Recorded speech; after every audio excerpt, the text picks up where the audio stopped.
All right, this is when the trauma starts.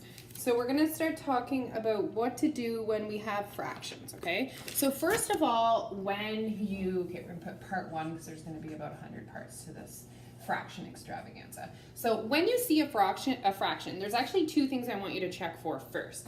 So first of all, if you had like, I don't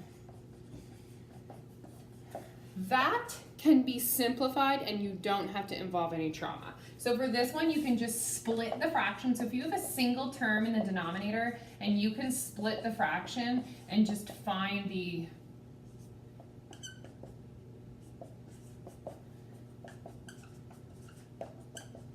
okay, so that would be how I would do that question. So if you have a single term in the denominator, split your fraction. So that's the first thing.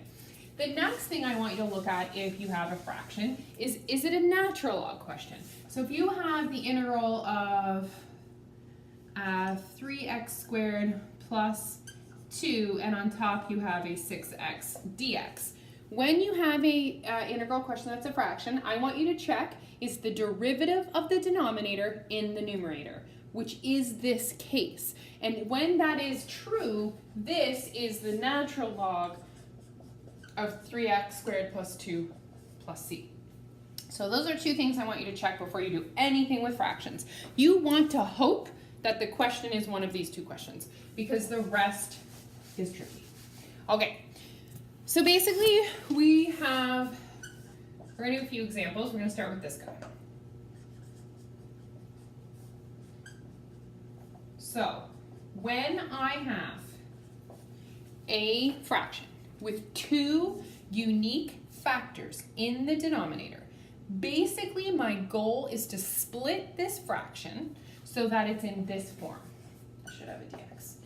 So a over x minus 1 plus b over x plus 2 dx. So basically you're going to think about going the opposite way to common denominator. So if I gave you a question like this and there was actual numbers in here and I asked you to add the fractions together, you would need to do common denominator. So you would need to multiply this guy by x minus 1 over x minus 1 and this guy by x plus 2 over x plus 2.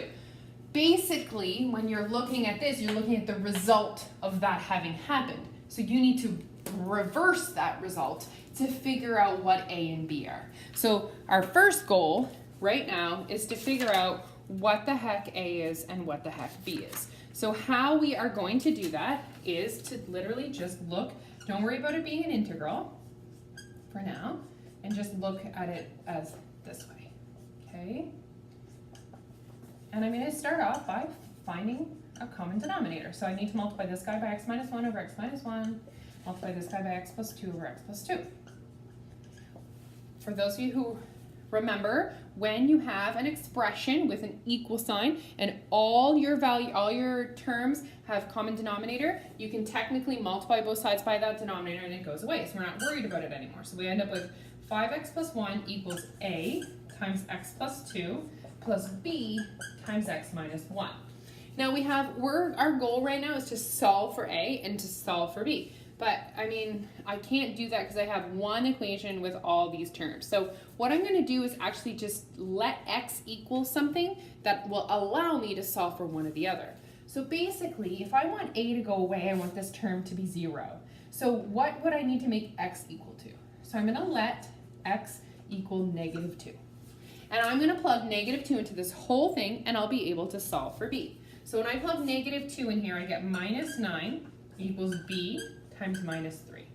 So I actually know that b equals 3. So what I did is I plugged negative 2 in here. So 5 times minus 2 is minus 10, plus 1 is negative 9. Negative 2 in here is 0, and negative 2 in here is minus 3. So b times minus 3, and then divide both sides by negative 3. Okay? I'm going to do the exact same thing to solve for a. So I'm going to let x equal 1. So when I let x equal 1, I get 6 equals a times 3. So a equals 2. So that's the first thing I need to do to solve this question. So now I know what a is, and now I know what b is. So now I'm going to go all the way back up here. So b is 3 and a is 2. So this whole thing is the same thing as saying, what was a? A was 2, b was 3, Do you agree that these two expressions are exactly the same thing? I hope that you do agree with that. So now what we do, what magic we've just created, is I've actually created a natural log question, okay? So what's the derivative of the denominator? It's 1, but I have an extra 2, but that's okay. So the integral of this is just 2 times the natural log of x minus 1, plus 3 times the natural log of x plus 2, plus c. Okay, so maybe I should explain that a little bit more. So remember that when you have the integral of two things added together, you can do the integral of each piece. So we'll do this. Still see that? Not even. Okay, so all I did is I backed up the bus a little bit with that step, so kind of skipped some steps. So if you agree that this is equivalent to this, hopefully you agree this is equivalent to this. And then if you remember at the very beginning when I did laws of integrals, that I can bring numbers outside. So I'm going to bring this 2 outside, and I can bring this 3 outside. And then I just say, what's the integral of 1 over x minus 1? Well, when I'm doing fractional integrals, I should always check is the derivative of the denominator the numerator, and it is. And when that's the case, it's a natural log question. So this is just 2 times the natural log of x minus 1 plus 3 times the natural log of x plus 2 plus c. So basically when you're doing these questions, you're manipulating it so it becomes a natural log question by splitting the fraction up, by reversing what happens when you do common denominator. So that's integration by with fractions, okay? This is the AB method. We need there's another AB method but with a twist. So let's do that one next.